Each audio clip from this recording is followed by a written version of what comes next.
You let me start sending out too. Sit down. Sit down. Sit down.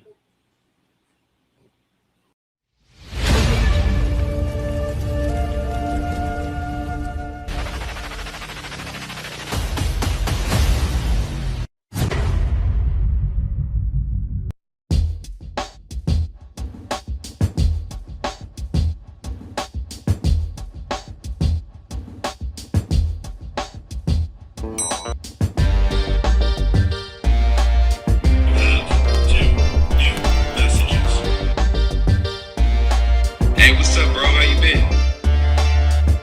I heard you was on a show called Reasons. What's that?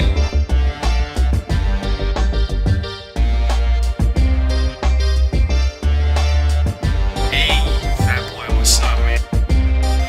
I saw you on this show, Reasons, with this guy named Fuel. Yeah, I was thinking about watching it, but like, I need some reasons to watch it. So, like, what are your reasons?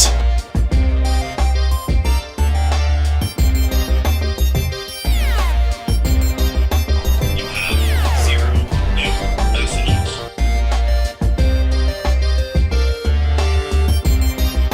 Yo, got some information.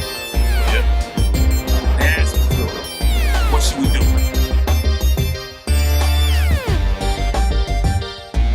Let's give it to him. Let's do it.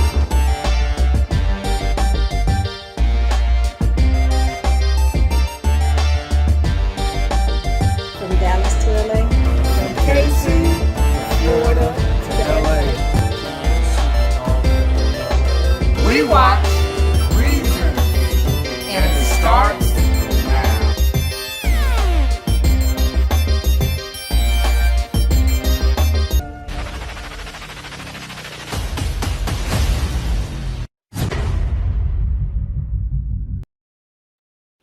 What's up? What's up? What's up? Welcome to Reasons, baby, the place where you can have a conversation on what's going on today.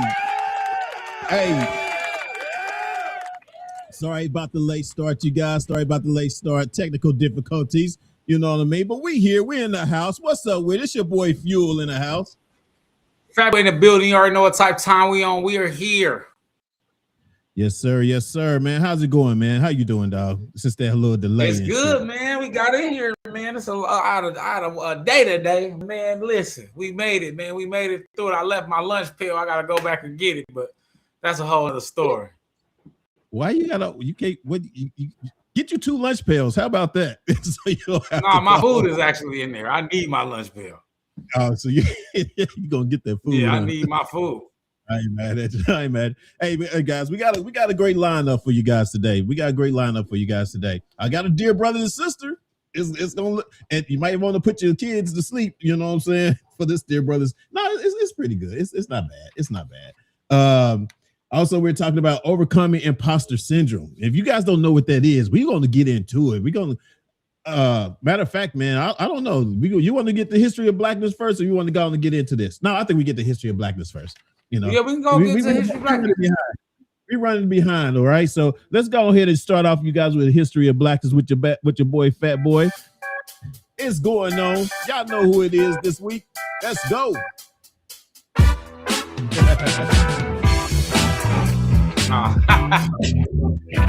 Today we got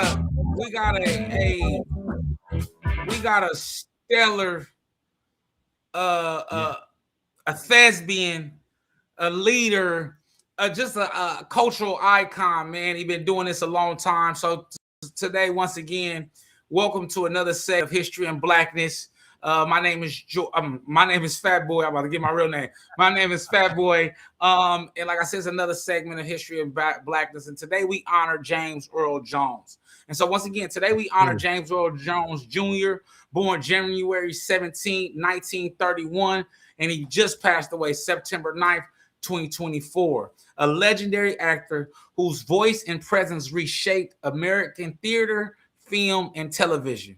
Born in Arca-Botzler, Mississippi, and raised in Michigan, Jones overcame a severe childhood stutter to become one of the most recognizable and powerful voices in modern history.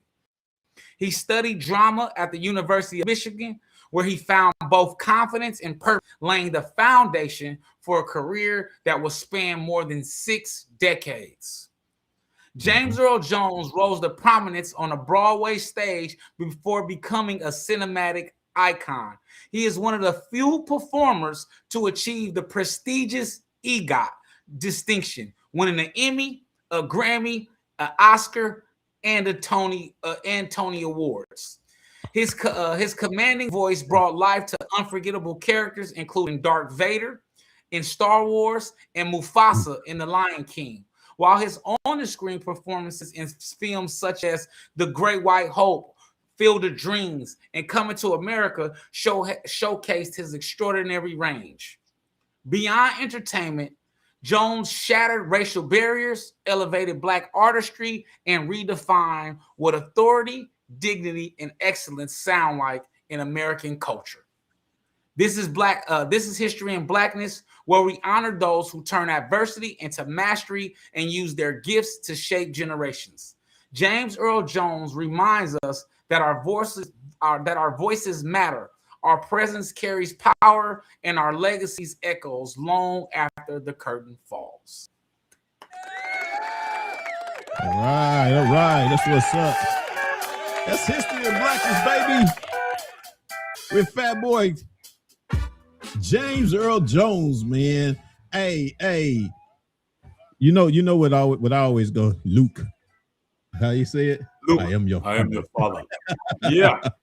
Man, but listen, stuff like Claudine, right? Like legendary, man. He Black exploitations, animation, like they said, Broadway. He did Fences, legendary Fences performance. One of the reasons why Denzel redid Fences because of James Earl Jones was killing it on Broadway, and so he's a legendary actor. Thespian. I say thespian because he's good on screen and on stage, and so he's one of the best to ever do it. That's what's up. All right, man. How old was he? He was 90 what when he passed, right? He just 90 something. 97 or 93. What's that? About 90 something. Yep. Yeah, he lived a good life, man. He lived a good life. He lived a long life. And he was acting pretty for a long time too. Like I said, 6 decades is crazy. Exactly. 6 decades, 60 years doing anything is crazy, but let alone and to be successful actor. What's up, Elgin? I see you, baby. I see you. Elgin's in the house. I see Kirk Torrance. He's in the house. What's up, Curtis? I ain't seen you in a minute. Hey, comment, man. We got a good, interesting conversation going on today. We talking about imposter syndrome. I know what that is, and then we got a dear brother and sister. You're gonna have to wait though. I can't tell you what it is until you got to stay tuned in to tell it. It is a good one though. It is a good one. So let's get into it, man. We're talking about overcoming imposter syndrome, and the funny thing is it's kind of like when you read about this and you be like, oh shit, I actually went through that, and a lot of celebrities, a lot of people that actually are successful in their business or successful, in life period, really have this thing called imposter syndrome, and you really don't know until you really kind of evaluate yourself as to, what it is that's causing that. Who's that? Misha? Maisha? Oh, Maisha, what's up? Appreciate you joining in. Hey, I'm gonna put the chat on the side, man. Maybe everybody else want to see everybody else chatting.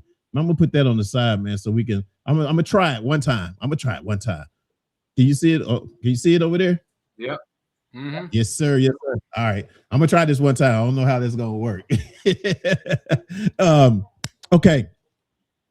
So you want to start this off, boy? You want me to go? Go ahead, start off. All right. All right. So first of all, I'm gonna give you just the meaning, the definition. Imposter syndrome, also known as the imposter phenomenon, was first identified by psychologist Susan Imons. I still hope I'm saying that, and Pauline Rose. I hope I said that right as well. I think that is right. It has since been recognized as affecting a wide range of individuals, including men and those in various professional fields. Imposter syndrome is a physiological phenomenon where individuals doubt their accomplishment and have a persistent fear of being exposed as a fraud or despite evidence, of their success. That's where when I was just telling you guys just now or whatever, when you're successful, you know what I mean, you have this doubt about yourself. You feel like that you're not good enough, you feel like you're not doing something right, feeling undeserving, of your success or whatever. And this is actually, even though you're successful, you're making money, this is actually a real illness that you need to try to get help for or whatever. So that's the meaning of it. Now, another one is when somebody is lying about their, situation or whatever's going on, or their success. When people are lying about this, they also have this fear of being found out as well, and that can also, be something that you can get help with. Basically, you're scared that you're going to be called out on your lies. You know what I'm saying, when it comes to being feared of being found out or whatever, but this syndrome can also cause you to go into a certain depression as well. You can get you can get depressed. You can actually, exclude yourself or move yourself out of, just out of being social with people, you know what I mean? And so they have help actually for people that actually, need these type of need this type of attention. And I put it there at the bottom of the screen, you guys. There's a therapy for this as well. It, it's called BetterHelp. It has over 30,000 science therapists who can provide, convenient and affordable online help for you guys as far as when it comes to this. One of the other symptoms for that as well is comparing your behind the scenes to others' highlights. Comparing your behind the scenes to others' highlights. And you know what that means, Fat Boy? Yeah. Basically, I think it's probably dealing mostly with social media, right? Basically, everybody posts their highlights, and so you're comparing what you're going through in silence and struggle, and it seems like everybody else's life is perfect, and you're the only one struggling, but you're not really realizing that they only posting the good parts of their life, not the best parts of their life. And that's why I'm always very transparent on social media, or I post church or something like that. But for the most part, I'll tell you the story because it's very easy to fall into imposter syndrome. It's crazy because that was like literally one of the first things I wanted to deal with in therapy. That was on my list. Oh, really? Yeah, so imposter syndrome, for sure. So how did it come about? Or how do you feel that it came about as far as having it? I think in general, I just struggle with it. I struggle with it to like take. I struggle with it all the time, and I think that it's a level of confidence, and not just in what you do, but who you are today and who I've grown to be. I've come so far, Phil. Yeah. So that's what I mean. Did you feel like you undeserving of that success, or you feel? I mean, because you. Of course, like I said, we went to school together. So when you went on to even further or whatever, did you feel some sort of like undeserving because of that big change? Changing from running the streets and just kind of like not really giving a damn and not being knowledgeable enough to know about financial what do you call it? Financial literacy. Literacy, yes, that's what I'm trying to say. Yeah. You know what I'm saying, and not having that. Go ahead. My fault. That's a great question, Fuel. That's a great question because it wasn't thinking that I wasn't deserving because I didn't know what to expect. What it was more than anything is I didn't feel like I belonged. So I felt like I deserved to be there because my grades said I deserved to be there, right? But when I got there, I had seen so much legacy and so many people with family there that had done it. And I didn't have any family that attended the HBCU. I don't have a lot of family who even graduated from college in general. And so I didn't have anything I didn't have like anything to look forward to or an example, one would say, right? I didn't have an example to look towards. So it was very intimidating. And when I got there, I began to feel like, do I belong here? And the Right. issue that I dealt with a lot is the people, right? I realized college is where I realized that I was ghetto. Mm-hmm, Uh, because I always, because where I come from, because I'm not as rough as around the edges as everybody else, I was always square. But however, with my street activities in my life that I grew into, I began to I began to kind of show like, I'm ghetto, right? And so when I got to school, my bop, my walk, my talk, right? Yeah. It Mm-hmm. really made me realize, oh, I come from a different place. So to answer your question, it wasn't that I felt like I wasn't deserving then for college. It was more that I felt like I didn't belong. Now, the one time I dealt with imposter Now, syndrome. do you feel like, I mean, but do you feel like that you was feeling like overworked to prove yourself? You know what I'm saying? Do you feel like, Ben, when you was going to college, did you feel pushed to say, for instance, not, Absolutely. losing sleep? You know what I'm saying? You losing sleep because you're trying to make sure that you get that grade or whatever. You know what I'm saying? You going to I all the definitely, functions. You want to be seen as a participant of the things that are going on or whatever. Did you go find yourself going through all that too as well? yeah, no, right. As far as the grade side, I knew that was where I can submit my legacy and feel like I belong. So yes, with the grades, everything else, because I was so much older than everybody, I didn't really care to be seen because I was so much older and it could be perceived as weird, which would then make me feel like I belong more. So I actually Right. shied away from that part of it. And I also feel like that hindered my college experience because of that, because I did not enjoy every event because I didn't want to be out of place. So I would Mm-hmm. say that I did feel like I had to prove myself academically, not just to them though, but to myself to show that I belong there. And also, my number one thing was to get legacy. But I wanted to touch on something that you asked that I did have when I was in my last relationship. I did have a imposter syndrome as if I was undeserving of the relationship, and I kind of Yeah. operated as such. And I minimized who I was as a man and as a person and how far I had come because I felt like I was undeserving.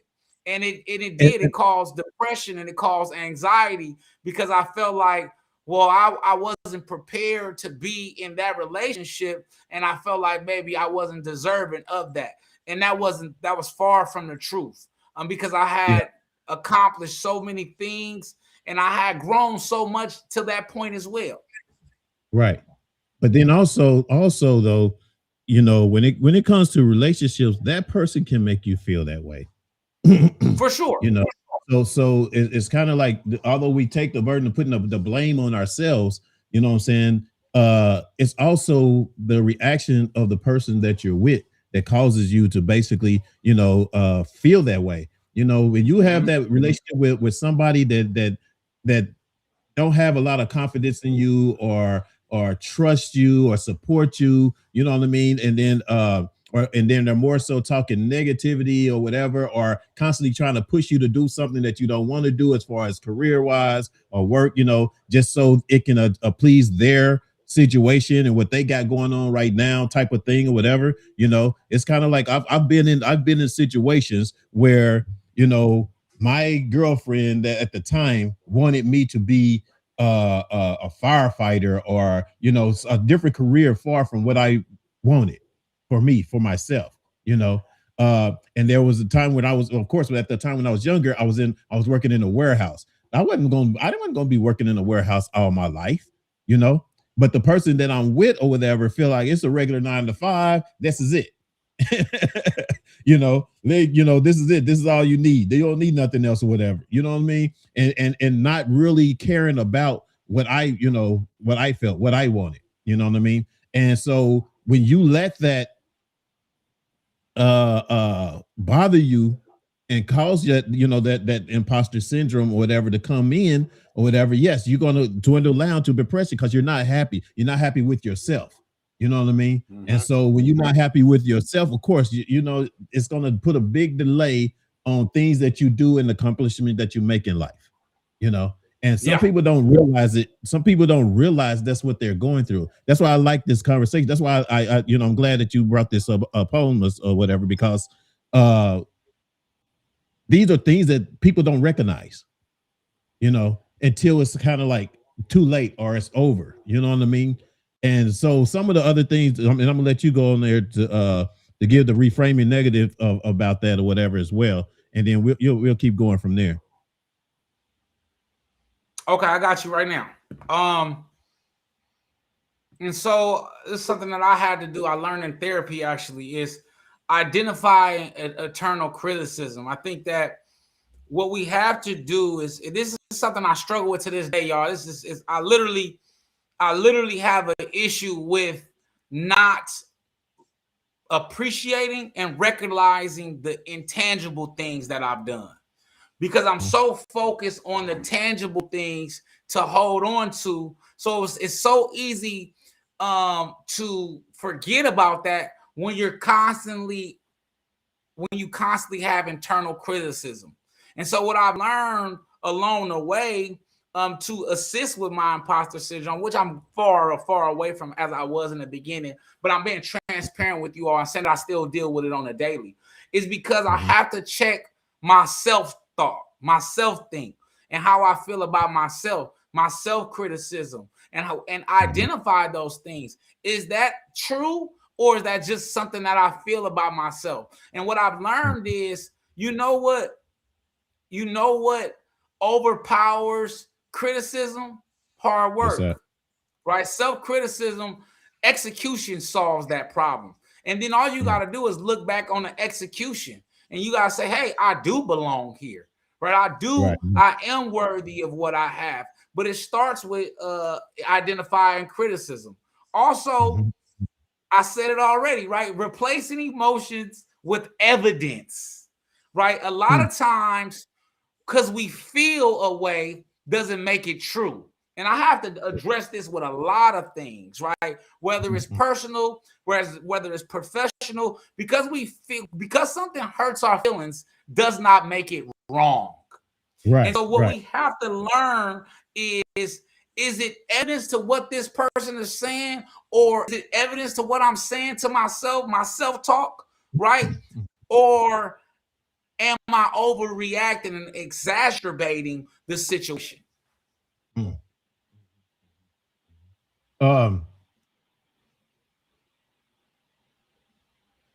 Replacing emotion with evidence, like,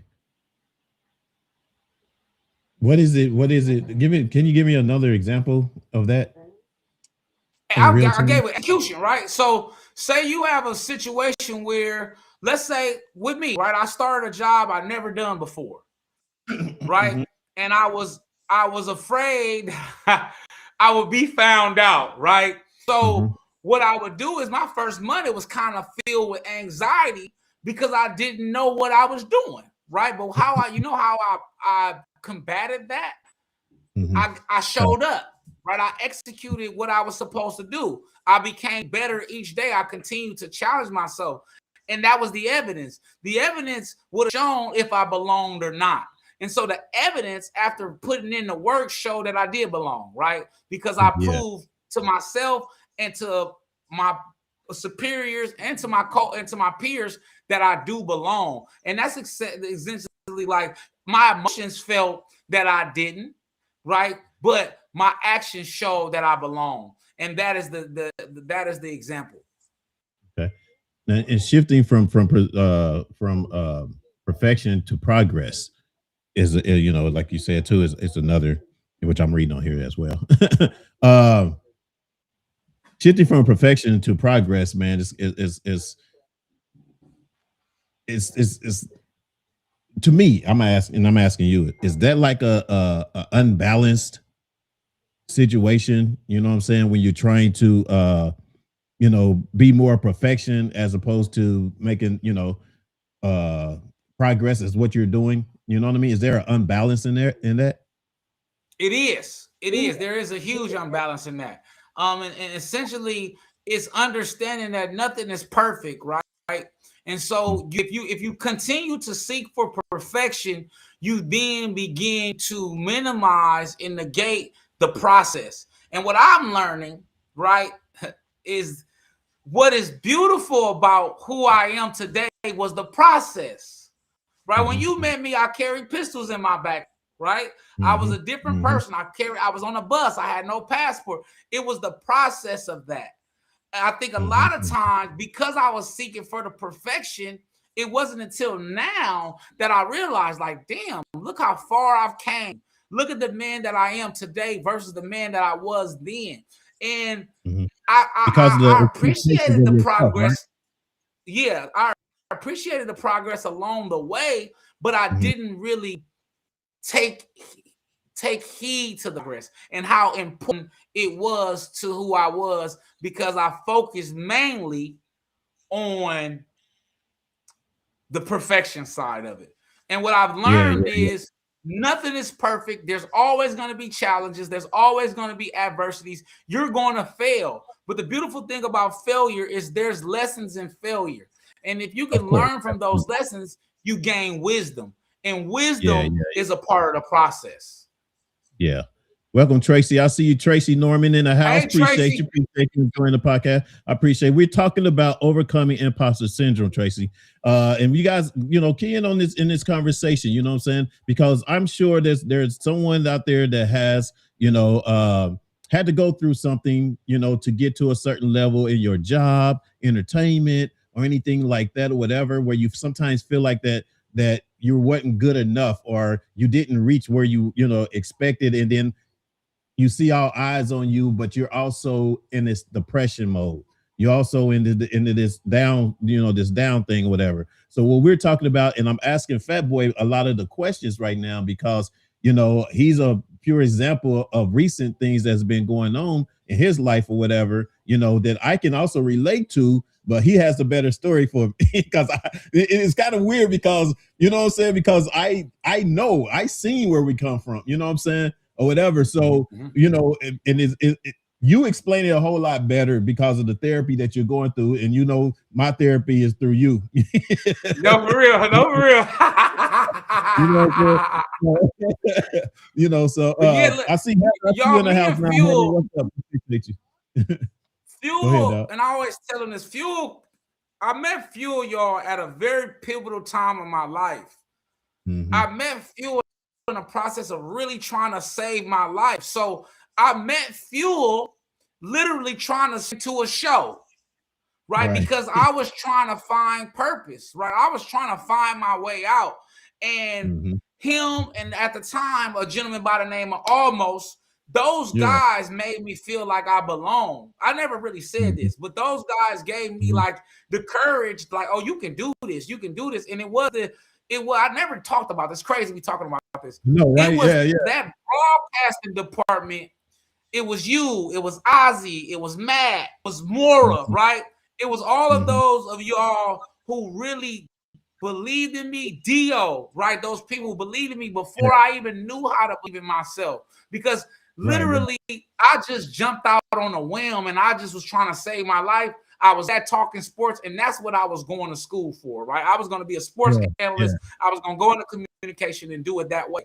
But it wasn't until I got into the radio department or the broadcasting department and got on the radio where I realized that I had a knack for something. I had a level of patience that I can expand on. And so when we talk here, and like Phil said, the story is so, it's special in the sense of that this is all literally brick by brick, y'all. This is not when people, a lot of time when people see me, they see a finished product. So Big O, he on here, and all my college friends, they know, right? But this is literally a brick by brick, a foot by foot, right? In an attempt to shatter the imposter, right? In an attempt to change the narrative, not only that people think about me, but that I felt about myself. And so when Phil talks about that, it's a time I never really talk about it as much, but it was really a pivotal time for me because it changed the way I thought about myself, right? Which hence imposter syndrome, because I had a huge imposter syndrome when I walked into that broadcasting room and didn't know anything. But then as I started to go, I realized I knew more than I really thought I did, and that I was actually a fit. Yeah, because little that you know what I'm saying? At least on my part, I already seen what you had. I seen what you were capable of doing, you know what I'm saying? And it wasn't only just, it was the energy, you know what I'm saying, that you brought or whatever to the table or whatever, of the excitement of being a part of something or doing something or whatever. That point, you have certain energy when you just know that you're dedicated to, you know what I mean? It's kind of like you don't have to ask the question, like you don't have to get up and be like, man, should I do this today? Or you come in and be like, hey, I ain't feeling like it. Never that type of energy. Like it is with us today. You know what I'm saying? Yeah, we've been going on for a long time. We've been going on for a long time. You know what I'm saying? And it's never for us to be doing this, how many 4 to 5 years or whatever, and longer than that, probably. Yeah, if we could. Longer, because we started in college. Exactly. So and to be able to do it every week, a week, I can probably count on one hand that we haven't actually did this, at least, at least, so sometimes it's that thing that other people, like you said, see in you that you don't see in yourself, whatever, up until you actually get into it or whatever. So, and that's why I'm kind of mostly almost interviewing you, dog. Yeah, I appreciate that for real. Because another thing that you had on here, the other thing that you had on here was, would I say this to someone I mentor? And that's that's reframing a negative.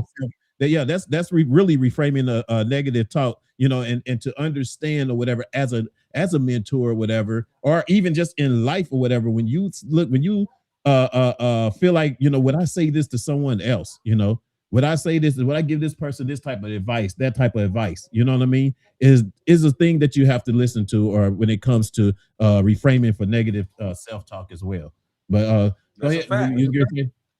Lust is in the house. What's up? What's up? Nick is in the house. What's up with you? Man, thank you, Big O. I seen Big O. I'm proud of you too, man. I'm proud of all of my college brothers, man. All my college brothers and sisters. Big O, man, don't make me cry on this damn thing. Man, I watched this. Right? I look at some of these pictures, Fuel, and our daughter's graduation, man. Yeah. Oh yeah, I still got the photos. We go back so far, and you just was figuring it out. It's the same thing with Big O, man. We was just trying to figure it out, and Big O wanted to be a welder. Everybody went away to college, and Big O stayed and worked with G. Paul. Rest in peace. And it was the greatest decision that he made. And what's beautiful about this, Big O, about to get me on my soapbox. What's beautiful about this is each person that I went to school with, and each person that I met along that journey is doing exactly what they said they were going to do, or has found a path and excelled in it extremely. And so I'm proud of y'all as well. But I receive that, Big O. I receive that love, and I thank you, bro. I appreciate it for real. Let's talk about the small wins, celebrating the small wins. Have you like what do you do, to celebrate that small win? Bro, it's something I struggle with. I swear to you. Because I wouldn't call it, I don't want to, but I don't want to say, for instance, the job that you with right now. I think that's a win. You know what I mean? Because it's a huge win. Well, that's what I said. I wasn't gonna call it a small win, but you know what I'm saying? How do you It's a huge win, for real. How do you celebrate that? It's something I struggle with, Fuel. I had to say it. Like because me and my therapist talked about this literally last week. Because I said this in the beginning of the topic, right? Because I be so focused on where I'm going. I have to be mindful to appreciate where I came from. So it's so like I'm on a committee at work now, right? Where I was hired, where I was selected by my program director, the assistant director, to join the committee to communicate and to speak with the executive leadership team of my company, which is the CEO, the CLO, the CFO, and everybody who controls things, and people of the director of human resources and things like that. And I speak about these things, but I may mow over it, Phil, because I ain't got the farm yet, or I ain't got the. And so to answer your question, really, to answer the question is, how do I do it? I have to be mindful. I have to consistently, consciously remind myself that it's cool to want things. But once, like my therapist said, I have a hard time focusing on the intangible things. And the intangible things are the things that are going to last forever. So to answer the question and to give a solid answer is how I change that is, like I said, I become more mindful, and I do my best, Heather, like Heather said, is celebrate all achievements on every level. When I get up on time, when I show up. I have a problem with that, though. I have a problem with celebrating all achievements for some reason, because I feel like I don't have.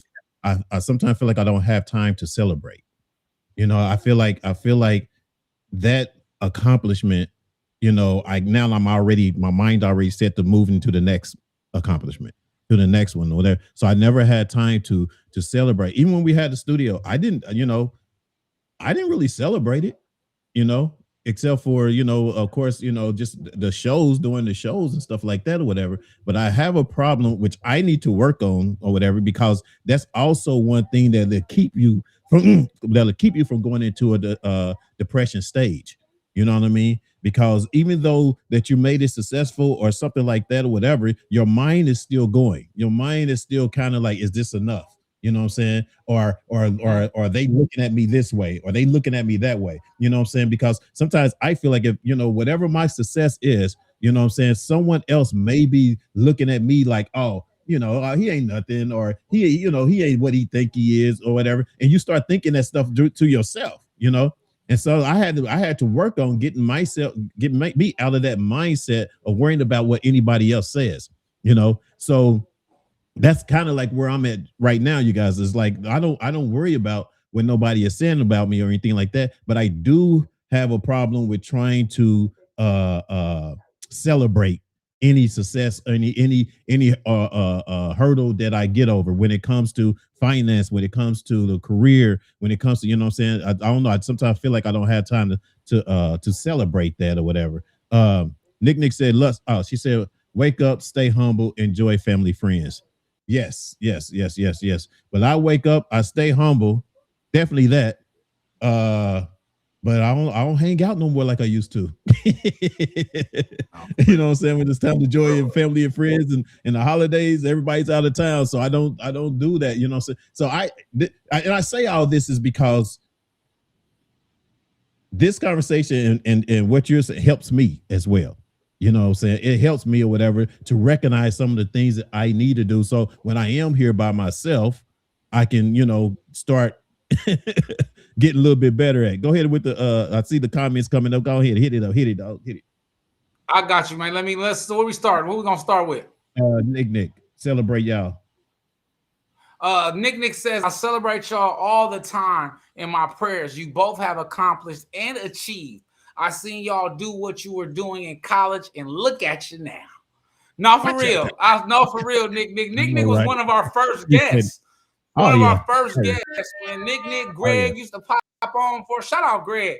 But Greg used to pop out, do his DJ, man. And Nick, believe it or not, all of those moments, you were part of those moments as well. All of those moments, those are the small moments that, like Fuel said, that trying to miss because you so focused on the end result.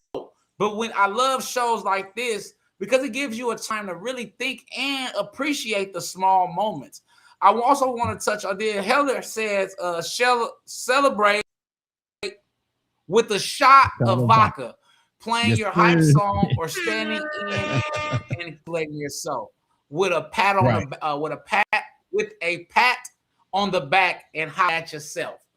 Yes. And Yes, we've done I that on totally the show. agree. We've done that. We've done that. We celebrate with the shots and stuff on the show, whatever. The funny thing is, like I said, my in real time it's cool, but then after everybody leave is when I start thinking. You know what I'm saying?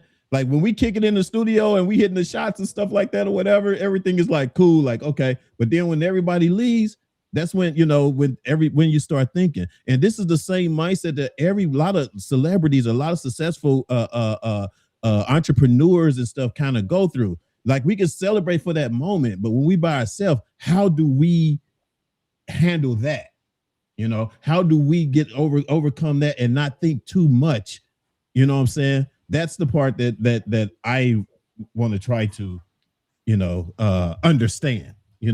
Why successful people will still need guidance, even from the top. You know what I'm saying? I mean, even if you're a millionaire or whatever, they still need guidance.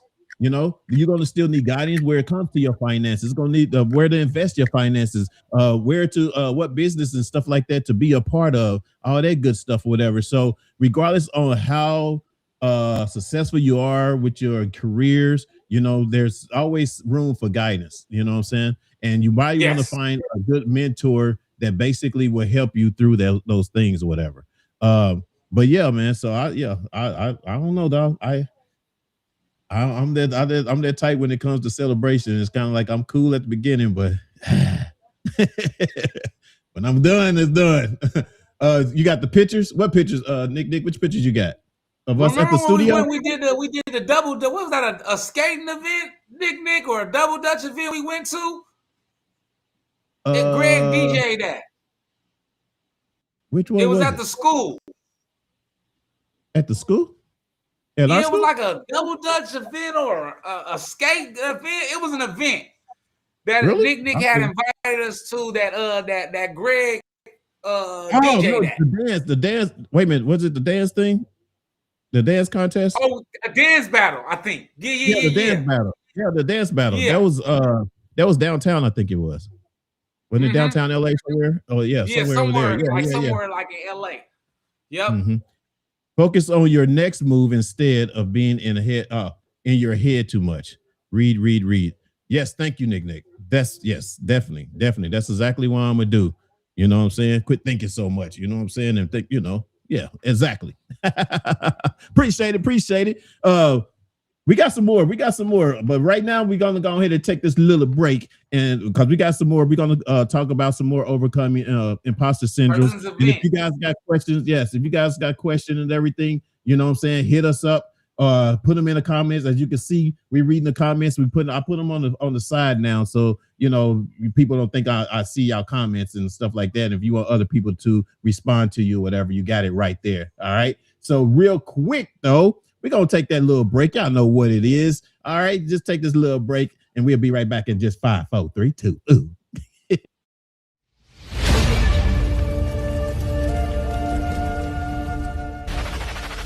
What's up, y'all? Welcome to TNRcreations.com. I am the proud owner of this phenomenal gift shop.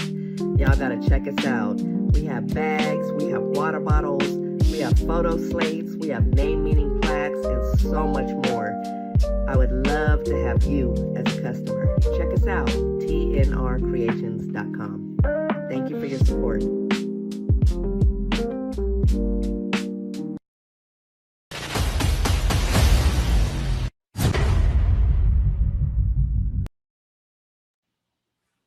And we're back. That's TNR Creations, you guys. Y'all know it's the holidays coming up. I mean, Valentine's Day is coming up. So, you might want to go ahead and get those personal gifts, you know what I'm saying? That with your name on it, those cups with those, give your honey a little something for the Valentine's this year. Okay. And as also she has purses as well. You know what I mean? Y'all want to go on www.tnrcreation.com and put that 10, get that 10% discount if you put the name Fuel in there. Nick, have I made any money yet? No. I'm just teasing. Hey, where you going, fat boy? For real.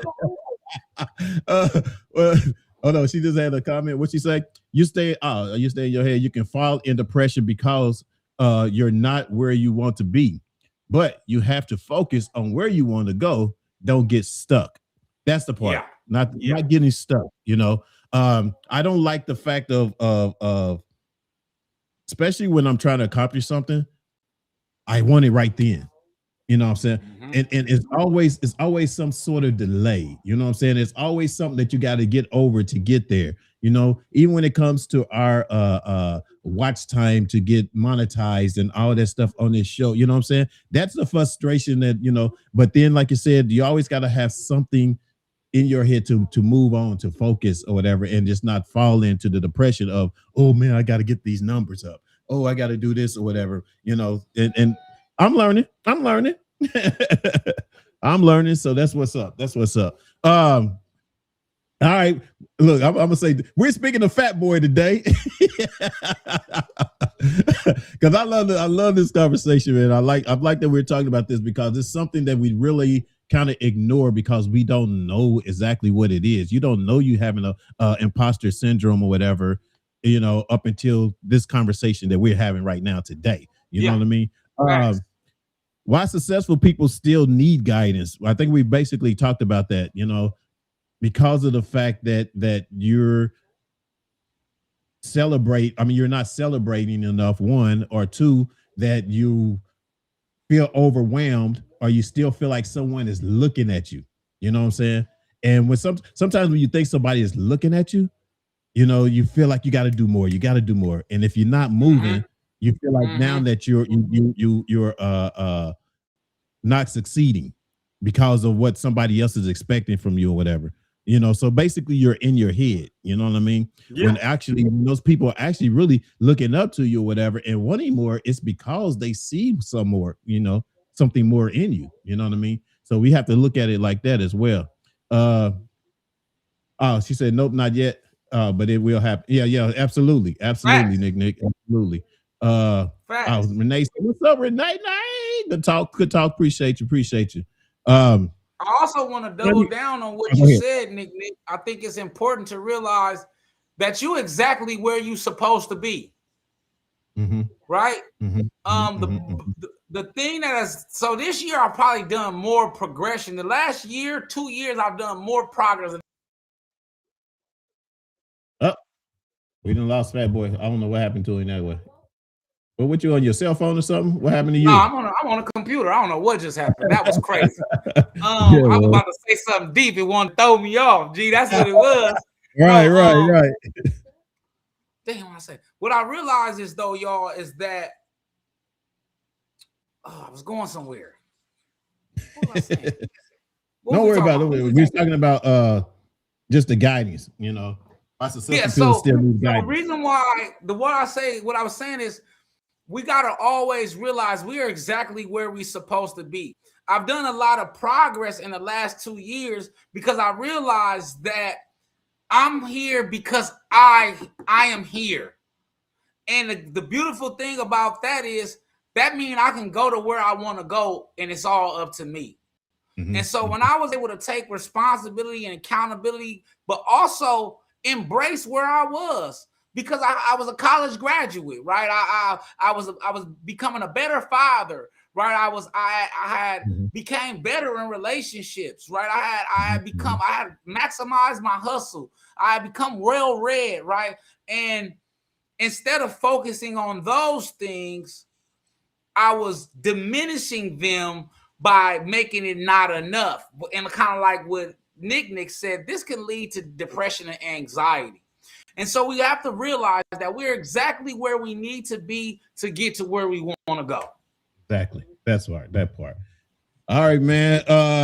We could go on and on and on and on this conversation, you know what I'm saying? But as you guys see, I need to put it down there again. You can actually get help, you know what I mean?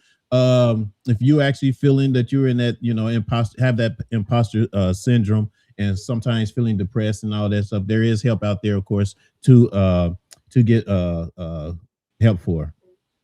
Did I say that right? I don't know. I feel weird, man. I've been kind of under the weather, so I feel so weird talking today. But yeah, that's gonna do it for us on that. You know what I'm saying? The main thing that we want to is, understand that you've earned your success and stop feeling like a fraud, because that sometimes feel like people feel like that they're a fraud or whatever at times or whatever, because they're getting depressed and all that kind of stuff. So, just understand you earned your success. That's why guidance is important. Yes, exactly. It is why guidance is important, and it's Yes, also sir. good to find the original a mentor, you know what I'm saying?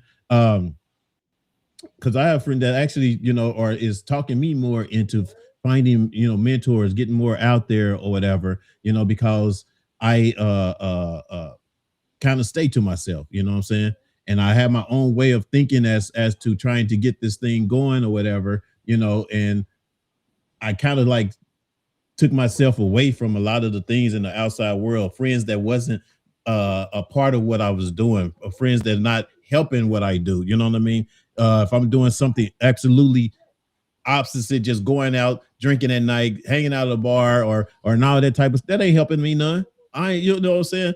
So I ain't got time for you. You know what I mean? Every now and then, yeah, if I want to go watch a football game or something, that's different. But as far as just kind of like hanging out or whatever, as you progress in your career, but yet you're gonna stop me from progressing in mine, ain't gonna happen. You know what I'm saying? So it's good to have a good find someone that's a good mentor, genuine, someone that's basically really, really wanting to help, and guide you in the right directions and stuff like that. And that can be your lover, that could be your girlfriend, that could be your boyfriend, that could be, your parents or whatever, that that you can trust what they're saying because they're doing it for the better of you. You know what I'm saying? That type of thing. All right. That's what's up. That's what drinking is just, no man. Yeah, fogging your brain. Yeah, Nick. Exactly. Exactly. So, all right, man. Let's get into it. We went up. We got a little time because we came in late today, so we still got about 10 more minutes or so. We got a dear brothers and sister for you guys today. All right, we got dear brothers and sisters. You know what I mean? I don't know what I would put them, but That's all right. Dear brothers and sisters, I hope this is going to be a little juicy. So y'all might, if y'all kids are watching and listening, put them in the other room. All right. Dear brothers and sisters, is it okay not to know what I want sexually with my lover? No. Is it okay? You said no, it's not okay not to know? Okay, now that was a quick answer. I answered too quick. I had to reread the question. Yeah. I would say, I'm gonna answer this. I would say it depends. Right? Could I say it depends? But I would my first answer is no. Because if you don't know what you want, because I always do, if you don't know what you want sexually, how is your partner supposed to know? Yeah. And if you can't convey that to your partner, how are they supposed to know? And so that's all I got. I would say no. I would say no. What toll will that put on the relationship? What toll will that put on if you don't know what you want? If you don't know what you like, you know what I mean? And I think in order to especially, I can understand as a young adult, maybe 21 to 25, maybe because you don't have the experience or whatever. But when you get up into your 30s and you probably even had a kid, or and you still don't really know what you enjoy, what you like, and you can't convey that with your partner, then yes, you have a communication problem. You know what I'm saying? You're a 12-year-old. Yeah. Well, I wouldn't say you're a 12-year-old, but you do have a communication problem. You know what I mean? And if you want that relationship to be successful, you want that relationship to go, and one person don't know what the other person wants, it's always, you're gonna always have this emptiness, this empty feeling of your life not being fulfilled with the things that you really want when it comes to intimacy. You know what I mean? So you definitely want to try to communicate with that person, because sometimes, now too, the other thing is this. If you don't know what you want, you definitely have to be open to, to Trying new experiment. things. Yes, you have to be I agree. open to trying the new things or whatever to see if you like it. Now, how you know you don't know? How you know you don't want it if you ain't tried it? You know what I mean? So you have with that communication, you have to be open of what you actually really, are willing to do, to satisfy that satisfaction that you're trying to get. You know what I mean? That would be my best information I could give for someone that basically don't know what they want sexually when it comes to sex. You know what I'm saying? If you guys have to communicate and try it or whatever, and then if you don't like it, then let that person know that you don't like it. That's all. You know what I mean? Did I have a comment? Did I see a comment? You got two Oh, sure. Go ahead.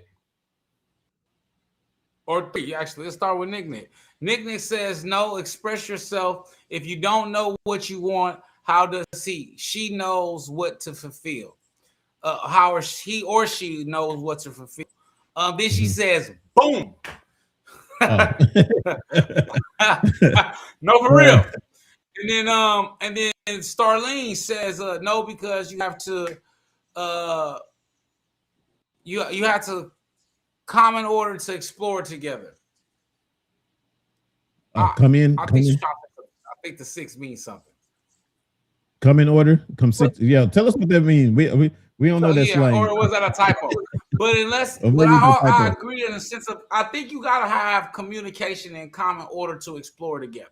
But I think you you said if you have to be into exploring things with your partner if you don't know what you want. I think that is extremely important that you do so, because if you don't, the relationship is going to get stagnant because you are not satisfied and your partner is not satisfied. And I think that we just got to take away the taboo and just be more experimental and open with our bodies, men and women. Right.